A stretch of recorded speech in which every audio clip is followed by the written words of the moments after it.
Welcome to Zen and the Art of Real Estate Investing. What if you could learn from experienced real estate investors, find out what got them to where they are now, get insight into their daily habits, and take these insights to inspire your own growth? Each week, Jonathan Green shares an in-depth look at the mindful approach to real estate investing.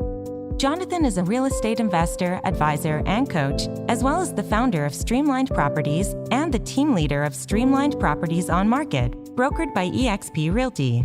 Whether you are looking to start from scratch, get to the next level, or just a straightforward and honest approach to real estate investing, Jonathan seeks to provide a free mentorship program you can take with you anywhere. Now, here's Jonathan.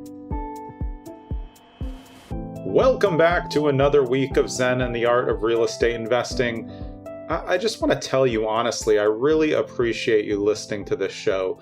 Real estate investing is a passion of mine. I learned it from my dad, and I'm just excited that I can deliver high-end guests and quality content that can help you on your real estate journey. So thanks for being here. And because of that, I'm just going to skip all the things I normally tell you about. You know what to do with podcasts. You'll handle it in your own time. Because this week we have Veena Jetti.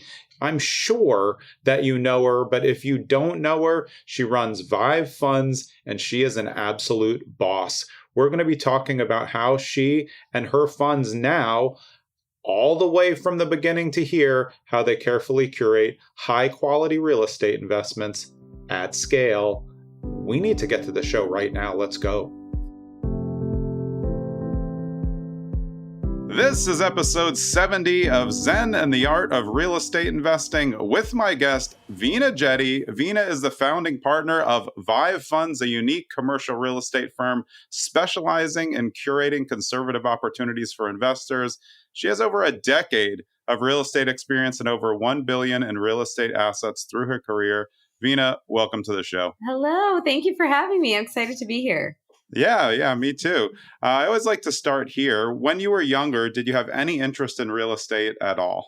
Oh, wow. Okay. You're going to just start with like the heavy questions. Okay. So here's the thing.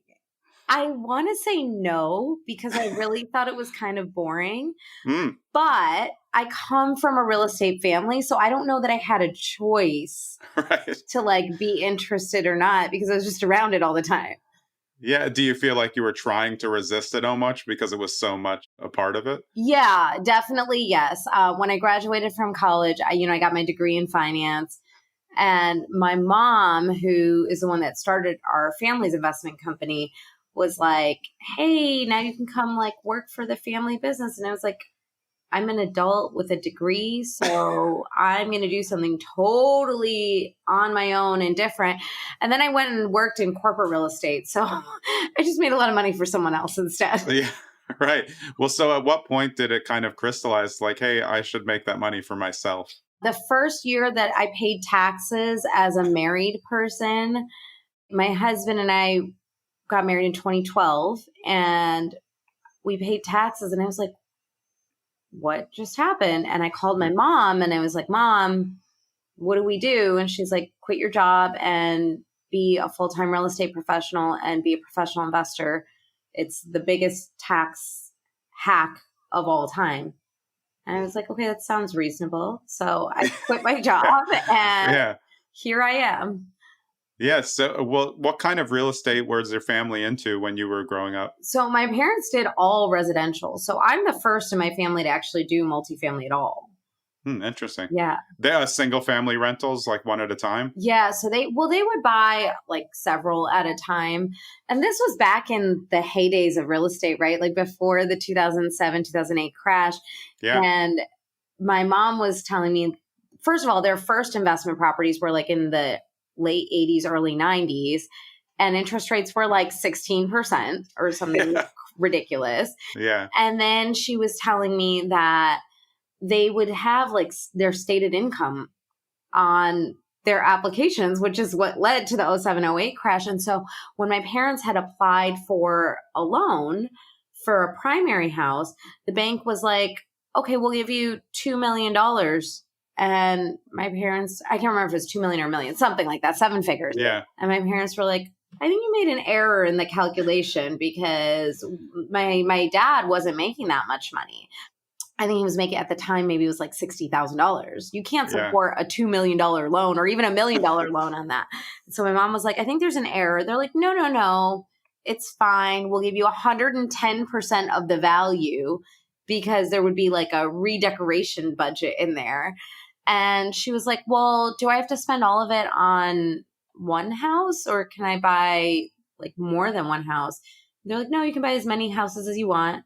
So she was like, okay. So instead of buying like $1 million or $2 million house, they went and they bought like $200,000 houses and they just bought a bunch of them. Yeah. What? Where were they buying? Chicago Metroplex.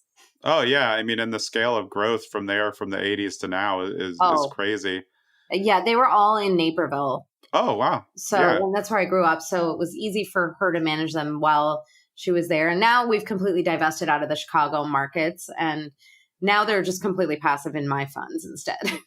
Yeah. After I'm going to talk to you about this because I have family in Naperville. So that's pretty awesome. But yeah, I grew up similarly. My dad was a single family investor who would just buy courthouse steps or buy from people he know over and over. So I kind of was the same. Like at 20, I started to realize like, this is actually cool. Yeah. Because I was doing collections for him growing up for all the rental properties and I hated it. I was like, this sounds annoying. And then when they all started paying, I was like, okay, this does sound good. Yeah. Right. Yeah. Totally. So did you start buying residential or did you go right into this larger scale commercial? I wish I had gone straight to larger scale. I just didn't know that anybody could do it. Right. So yeah. I did start buying residential. I started buying in DC actually, where I was living at the time. Now we're in Dallas. So then when we moved here, I started buying here and I started really ramping it up. But you know, it's challenging to buy a lot of properties at scale when you're doing one at a time. Yeah. Yeah. So, I mean, what developed along your investment profile where you started to think, I need to go bigger, like I can do this on a very large scale? Yeah. So there was a week where I bought 5 houses in that week. And I was like, wow, I had 2 thoughts. One, I hate this. And then my second thought was, I can never own 10,000 doors if I buy single family homes because even in a good week, if I buy 5, the maximum I could do in a year is 250 doors. And I was like, I really don't like that. And so then that's where I started kind of looking for what's the next piece to get to scale. And that's where the power of multifamily kind of unfolded in front of me and never looked back after that. Yeah, but so where does that come from for you, the thought of scale? Because I think it's important. I like people to think scale investing, but I think like new investors are thinking scale sometimes too early. What in your background and makeup helped you know like 5 in a week is cool, but that's not going to be enough for me the way that I want to go? Well, I was the one managing all of that. So I actually have kind of the opposite view. I think people don't scale fast enough. Okay. And I say that because knowing what I know today, I would have gone straight to large multifamily. I would not have stopped at Go. I would not have collected $200. I would have just gone straight past it and started, all the way at the other end of the board. So for me, it was that I was managing everything. I was running all my own crews. I was having to deal with all of the, the 3 T's, right? Tenants, termites, and toilets. And I did not. All the good stuff. Yeah, I hated it. And I hated having to lie to tenants. I'm just not a very good liar in general. So I try not to do it very often. And I remember I had this unit and, they would always pay late. It was my best return I've ever made on any investment to date. But it was so frustrating to handle because I would have to call every day and be like, hey, where's the rent? And then, I'd lie because I couldn't tell them that I was the owner. So I'd be like, my boss is really pressuring me and, I'm going to get in trouble. And I just felt bad lying about it. I didn't want that. So I actually really wanted to have the amount of units it took to justify having a property manager dedicated to my stuff. And I quickly discovered that was actually right around 70 units, maybe 60 at that time. Yeah. And so I was like, I need to get there fast.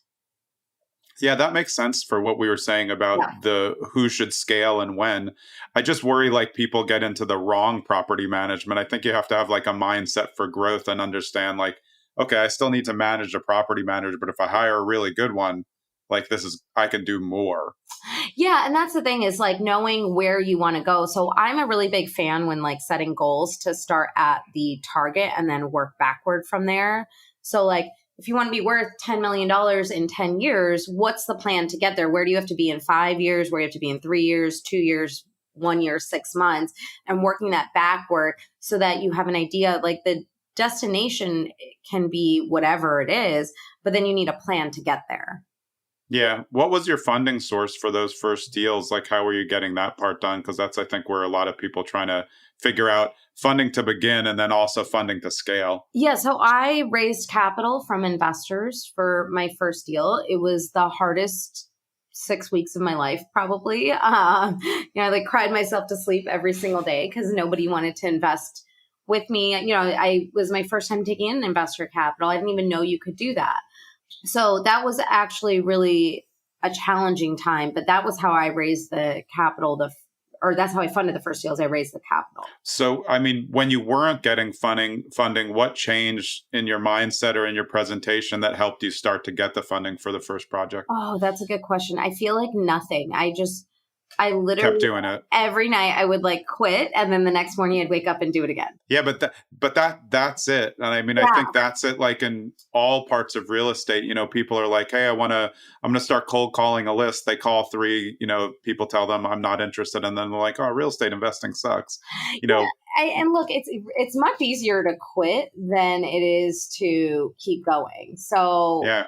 I mean, yeah, I get it. If you want to quit, I totally understand why you might want to quit. It's just, I know how worth it is on the other side of it. Yeah. And you give up the goals by quitting, that you can't have the goals and also, resign after a couple days of trying. Yeah. It's like what I like to say is the same thing that everyone says. If it was easy, everybody would do it. Yeah. But it's not. And so not many people do it. But if you can keep persevering and pushing through that, then you're going to be able to get to a point where you're going to be like, oh my gosh, this was totally worth it.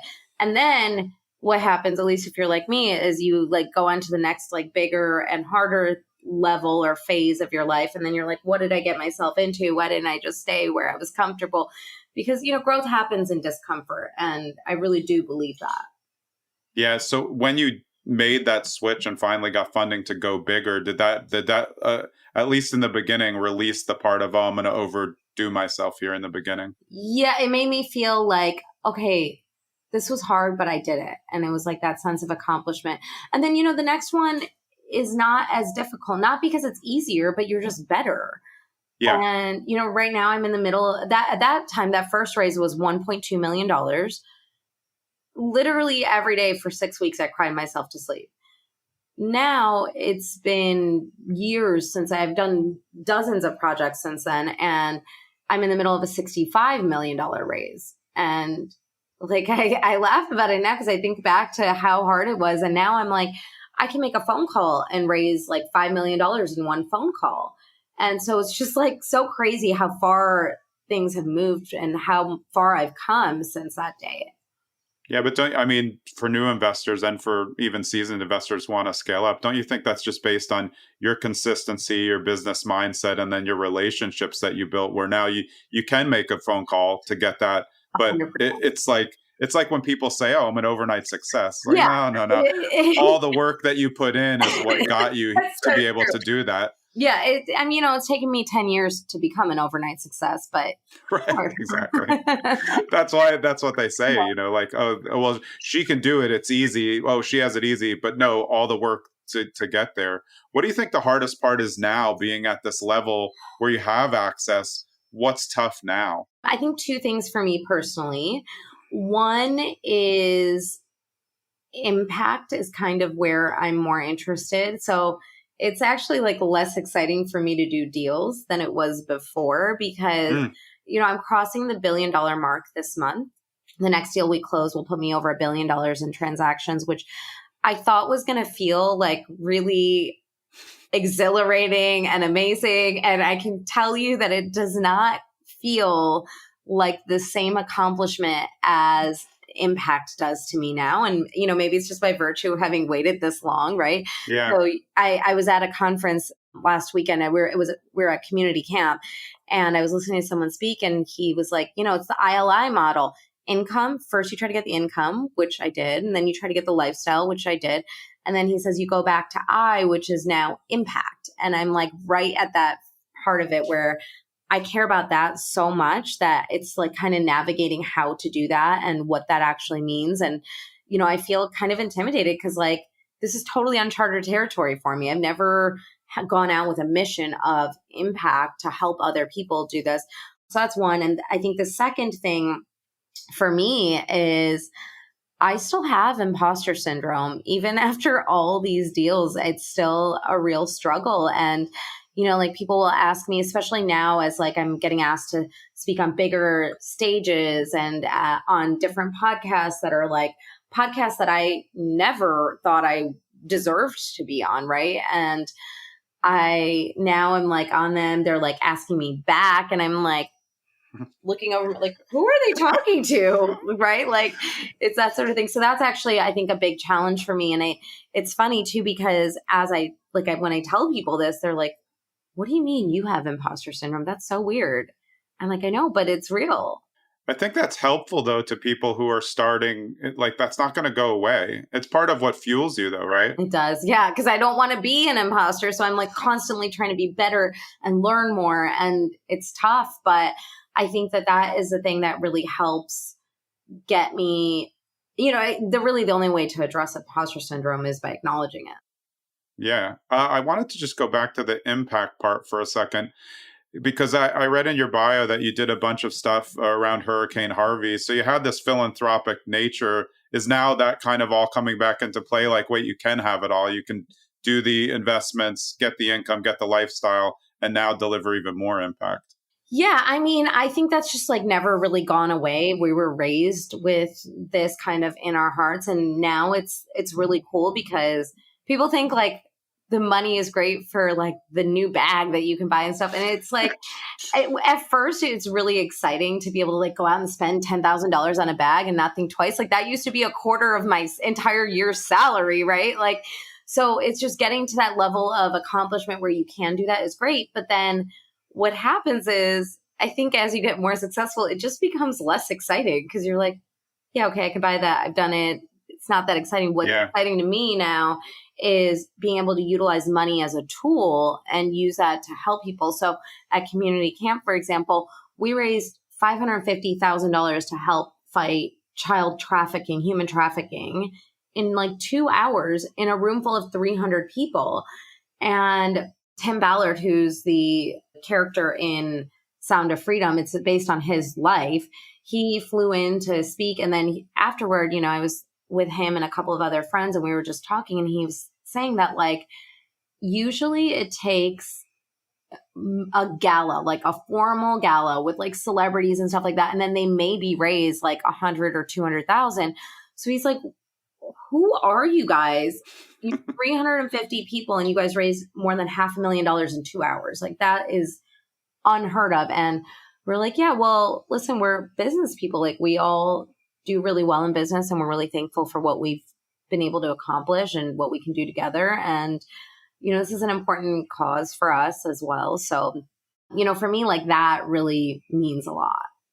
Yeah, I mean, part of that is kind of like millionaire next door philosophy to me, as in like, you kind of get tired of that stuff. And that's how my dad was. He liked cars and houses. Oh, okay. But he shopped at Caldor. Like, I was like, really, dude? Like, you're a lawyer. Like, you're getting like your pants at Caldor. He's like, yeah, I don't care. Yeah. Like, he's like, I'll wear a suit if I have to. But like, the people who are in these circles are not always the people that everybody expects. Absolutely. They're just lot of investors, regular day. No, just like your parents, they were just investing like my dad too, and now we're carrying on that legacy. Yeah. And my parents were not the car people. They're immigrants, so I was raised, the daughter of immigrants, where there was no safety net here. Really, like my parents had to create that for themselves, and like my parents have had one car that they share pretty much ever since I can remember. Like I must have been in single digits the last time my parents had 2 cars. And Yeah. even then, my parents have never owned a luxury car. And it's exactly The Millionaire Next Door. My parents made me read that when I was like 14. And I was like, this is the worst book ever. And now I've read it like 7 times on my Yeah, own. exactly. Yeah, I feel like that. I'm like giving Richest Man in Babylon to my son, who I'm trying to do what our parents did for us now. He's 21 and my daughter's 20. So it's like they're starting to see it, like we did at a certain age, like, oh, that's actually pretty cool. Yeah.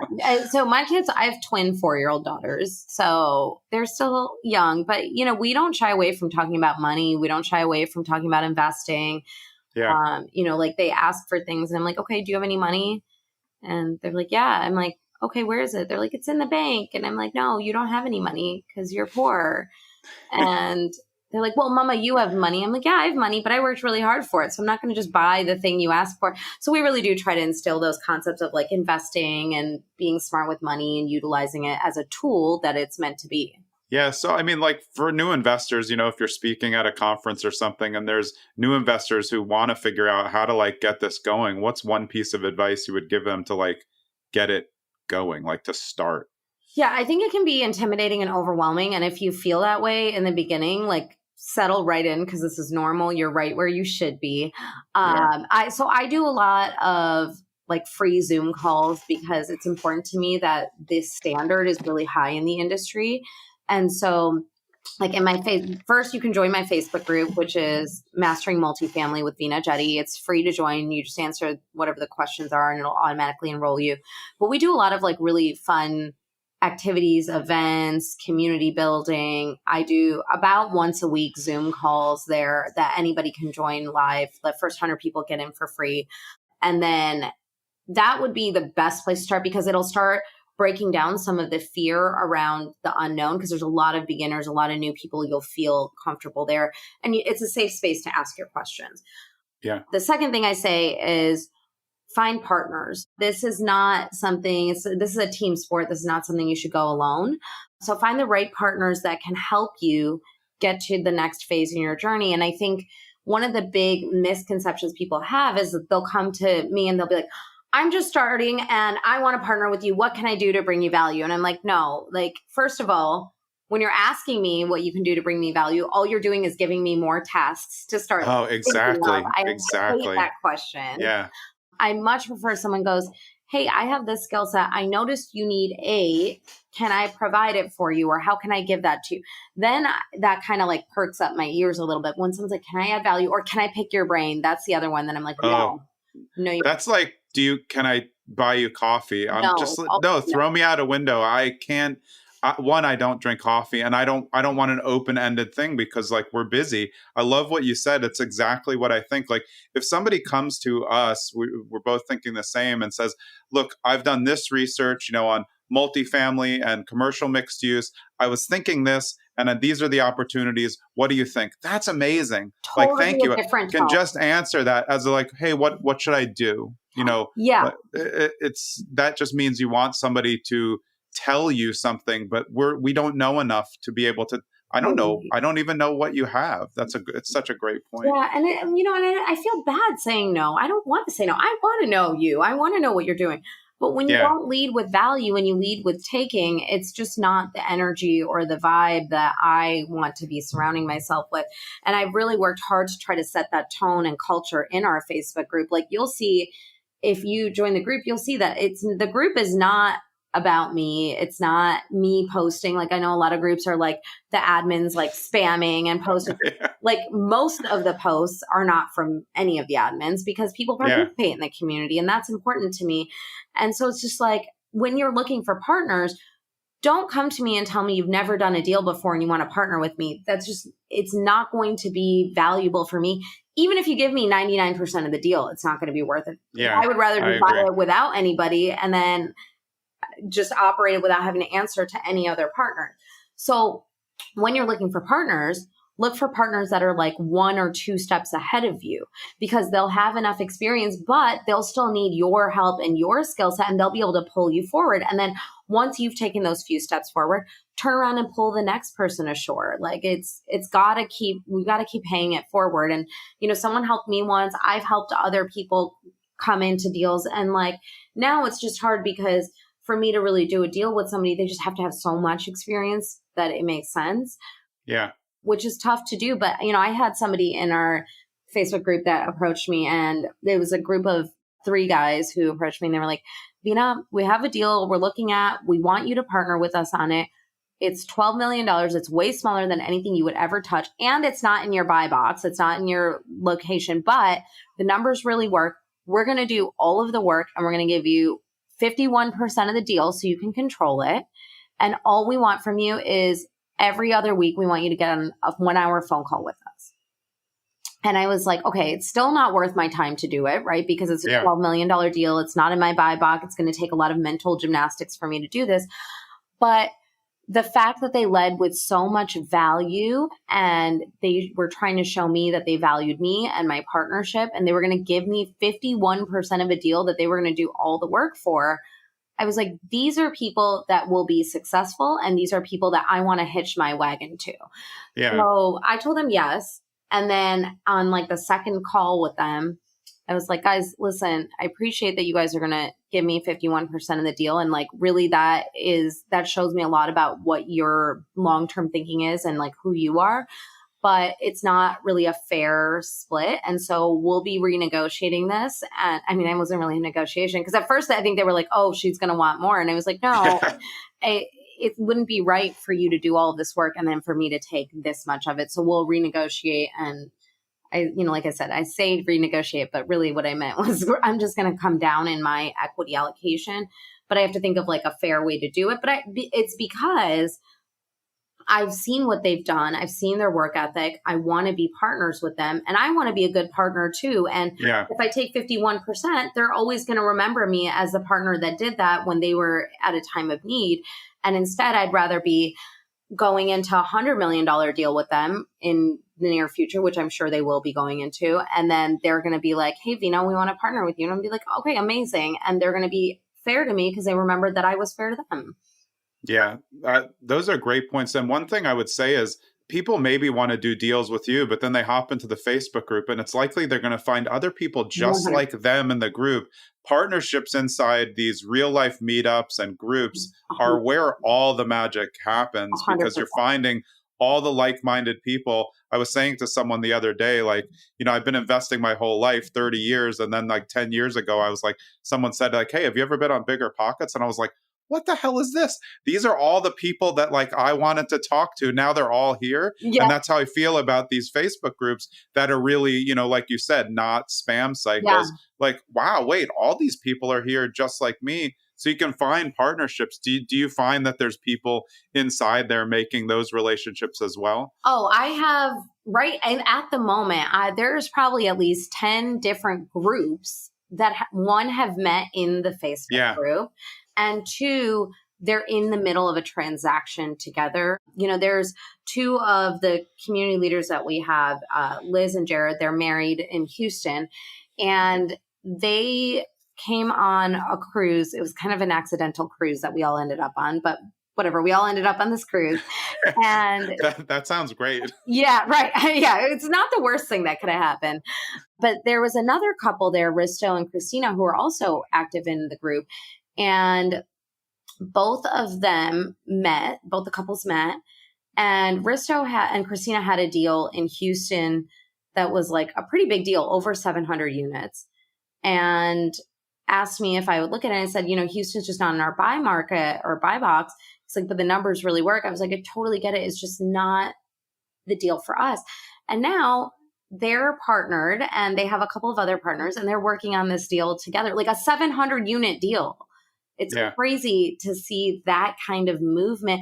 And, even if they don't end up getting the deal, it's all of the experience that they're going to gain just from going through the motions of it. Yeah. And I think it's actually important for them to learn that it's okay when you get bigger to say no. Like, I still like you, but that's not my buy box. Like, I think like as investors, we know a lot of times when we stray outside of our buy box, it's a mistake. You have to be with good partners or it's not worth it. But like, we're trying really to stay in the lane that we've created and then decide when we want to go outside or increase what's inside the buy box. Agree. Yes. Hey, this is Jonathan. Thanks for listening to another episode of Zen and the Art of Real Estate Investing. On this brief interlude, I wanted to tell you that we have a mailing list. I actually don't love mailing lists. There's so much. This is not an automated mailing list where you get on a drip campaign. These are written once a month, will eventually be at once a week again by me, direct, and they're not spammy. So if you want to sign up for our mailing list, you can go to bit.ly/streamlined with a D mail. Bit.ly is bit.ly/streamlined mail. See you there. Yeah. So, what does your buy box look now for Vive Funds? So we buy Class B value add assets, 200 plus units, strong preference to 400 and up. Mm-hmm. Typically, we're looking at deals that are like 75 million and up. But, I'll say with debt where it is now, we would look at deals that were maybe slightly smaller. But yeah, we buy in Texas, Florida, Georgia, North Carolina, South Carolina, and Arizona. Okay. And so what's the lure of Class B to Class A or C on the scale of both of those? So the yield is still strong in Class B assets. They're in this part of the market, we're starting to see Class A tenants kind of come down to Class B assets. Bad debt stays relatively low. Delinquency stays relatively low. So it's, always been a very strong asset class. We don't like the risk in Class C assets. Yeah. We like very pretty, boring deals that will just do really well regardless of market conditions. Yeah, it's just interesting to talk to large-scale syndicators to see what the box looks like. Just the episode before this is Brian Burke, of course, from Hands Off Investor, and they're doing like Class A. So it's great to have that discussion with you too. And then I know people who do Class C, but yeah, like you said, with everything now, like Class C becomes almost like Class C minus, and then you're like in way more trouble than you thought. Absolutely. And yeah, you might potentially get a higher return, but you're not getting such a delta to B class asset that it makes sense, in my opinion.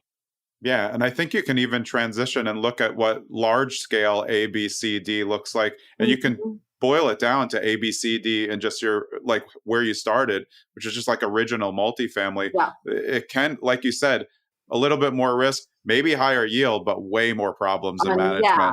I like easy things. I want to be lazy a little bit, right? Like, yeah, but that suits how you decided to transition when you said you had 5 and you're like, this is a lot. Too much work for not that much reward. Yeah. Yeah. And I agree though. I realized early on by trying to do collections for my dad that like landlording's just not my jam. I feel bad and like I don't want to feel bad. So I'm left in this like, personal conundrum all the time. Like, should I kick them out? They're 6 months late, but then I feel bad. It's difficult. So outsourcing that when you're not good at that is the thing that can help you scale. That's where you got to, right? Yes, that's exactly what happened. I was just like, I really hate landlording. I just do.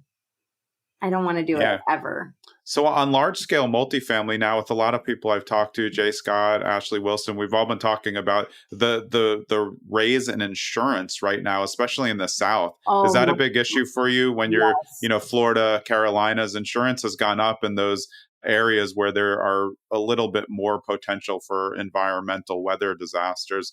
How has that changed your philosophy on those states? I mean, we're definitely underwriting it differently. It hasn't changed the philosophy about the fundamentals of those markets, but it definitely has changed how we're underwriting those deals. Like we used to underwrite, I remember years ago when we would underwrite it like $225 a door for insurance. And now we're underwriting at like $1,100 a door. Yeah, that's crazy. And, that's crazy. It's interesting what's happening in insurance markets. And I really wonder in Florida, because they're facing such a potential crisis with insurance not being solvent enough to pay out on claims. I don't know. I think we're maybe going to start seeing some like governmental interference into insurance or like a mandate, or I don't know what it looks like exactly, but something.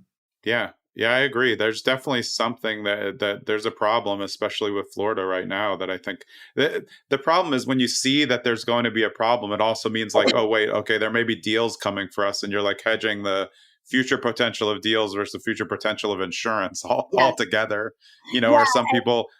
It is breaking It's breaking the underwriting on many assets in the Southeast. So it's definitely tougher.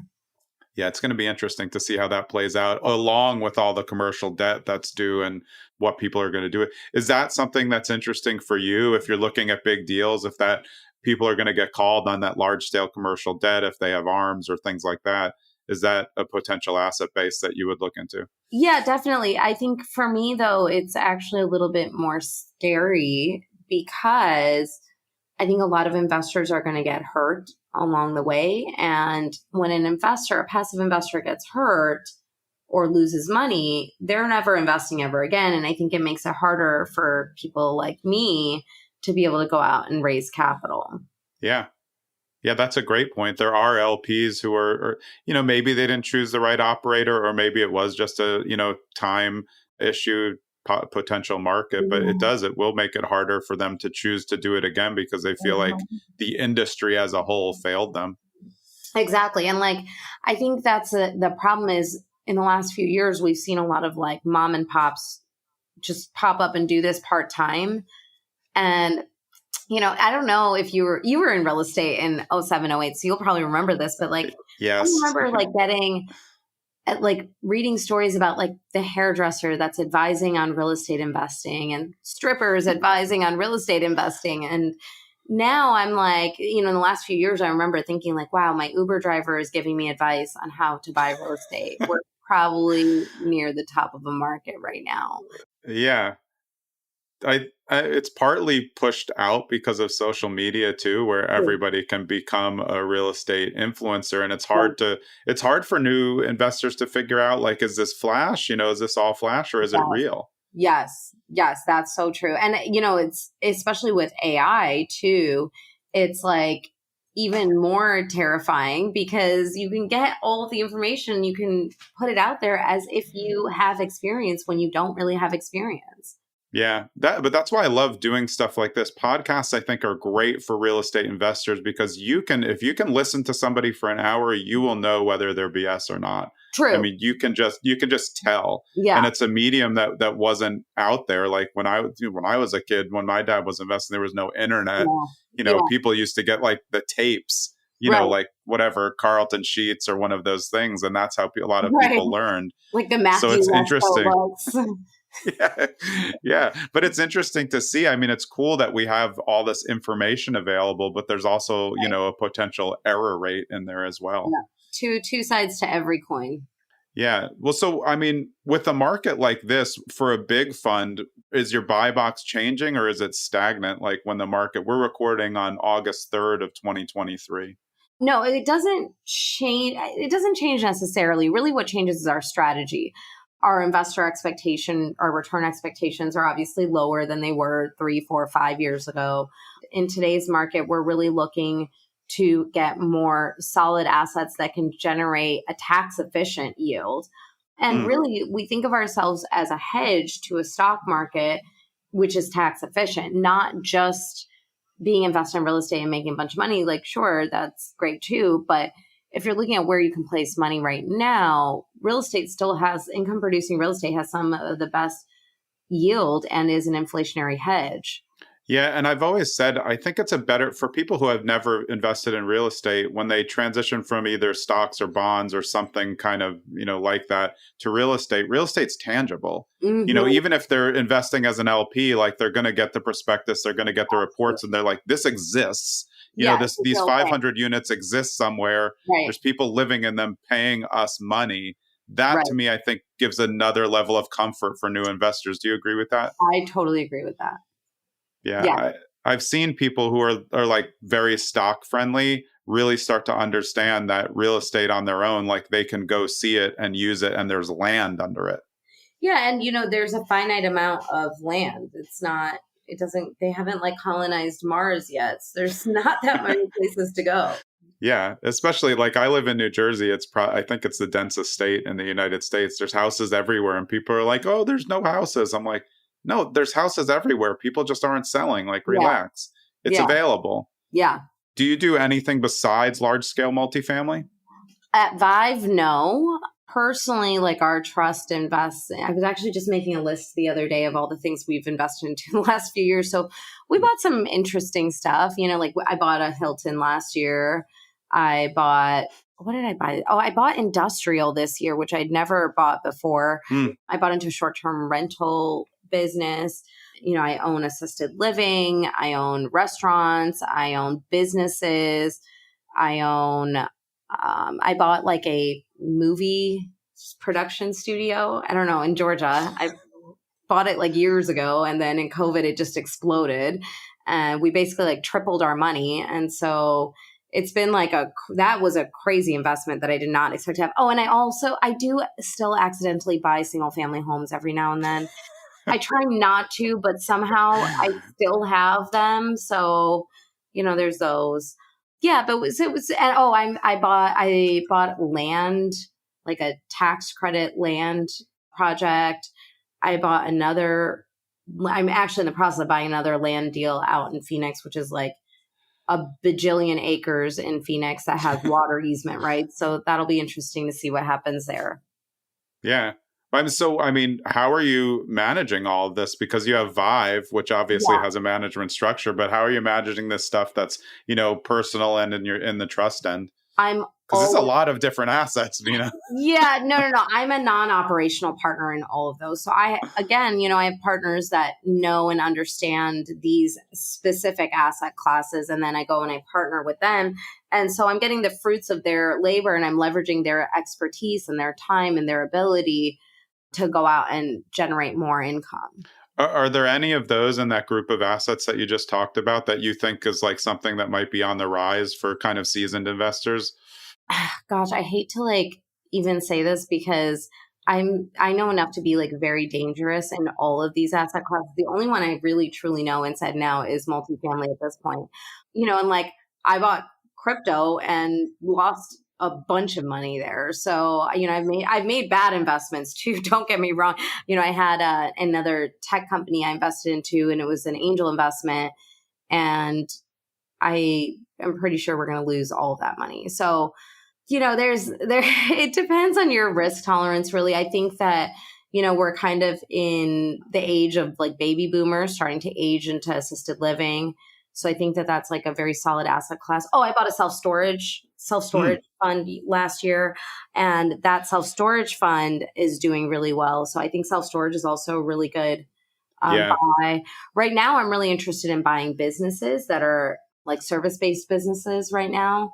And I think that if you're a sophisticated investor, this is probably a good place for you to be considering investing or buying assets, especially if you have a strong operator that can help you operate the business day to day.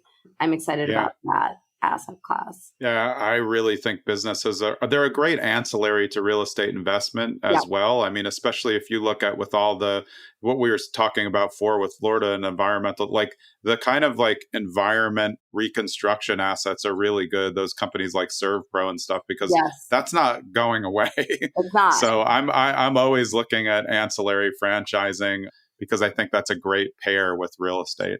Absolutely. I totally agree with this. Yeah, all those companies, garage companies, all of them have opportunities for you as you grow, to grow together and then, work those together. Yep. So for new investors who are listening or investors who are pretty seasoned, but they don't really, they're kind of stagnant in this market, what's one piece of advice that you would give them to kind of get through this time? Because you have been in it for a while. For investors that are stagnant, be patient, but don't fall into analysis paralysis. It's really easy to do that, especially at this point in the market cycle. Yeah. I have a lot of friends that were like, oh no, we're at the top of the market in 2017, 2018, 2019, 2020, 2021. And I'm like, yeah, maybe, but that doesn't mean we shouldn't be acquiring or disposing of assets. We should just be changing the strategic outlook of how we operate them. And so, if you were sitting on the sidelines in 2017, 2018, 2019, you easily missed out on the best 2 years to buy and make money in real estate. And I think people think that the last 10 years is where we all made a lot of money, and we did because it was a very strong bull run. But bear markets are where real wealth is made. There will be more millionaires and billionaires that emerge from this point in the market cycle than anywhere else in the market cycle. So don't be afraid to go out. Just make sure your fundamentals are accurate and that you are putting thought into how to mitigate risk, especially if you're raising investor capital. Do it the right way. It'll never hurt you to follow SEC rules.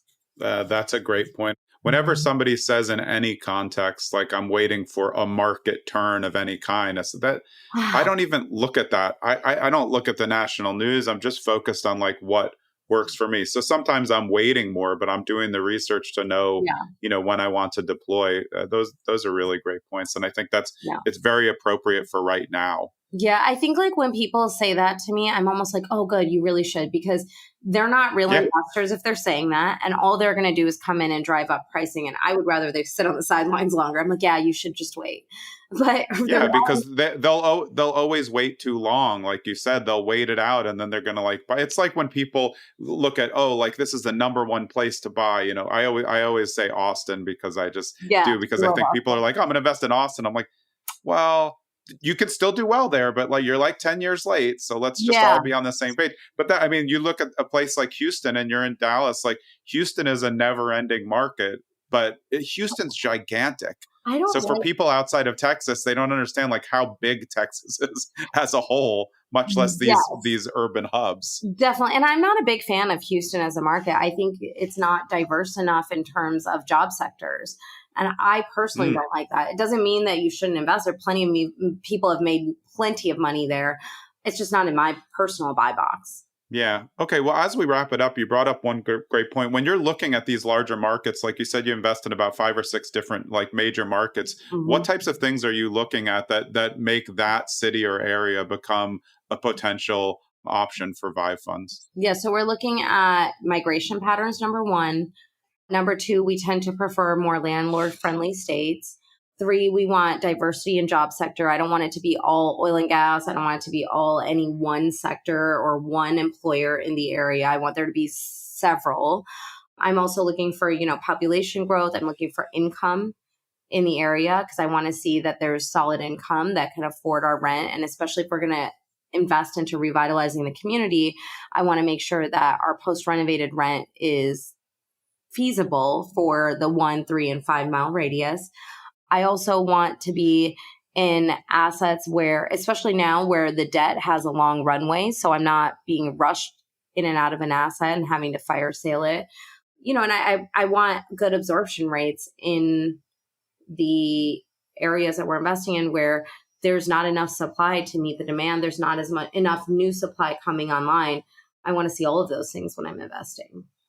Yeah, migration patterns are so important right now as people have bailed out of areas where they traditionally live, like California. It's like, where are they going? And then maybe where are they going next? Yes. Because I still think there's almost a double migration that's happening in some areas.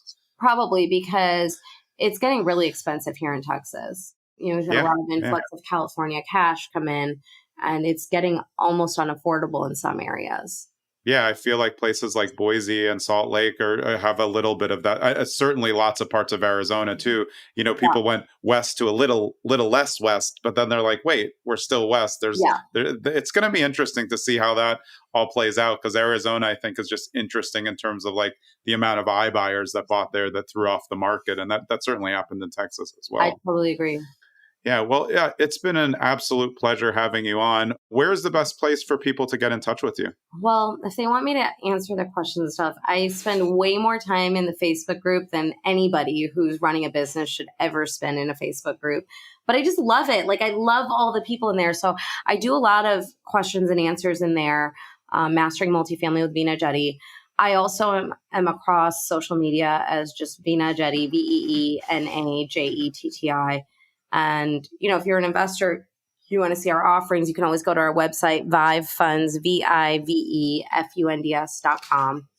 And you can log into our investor portal and see our offerings there.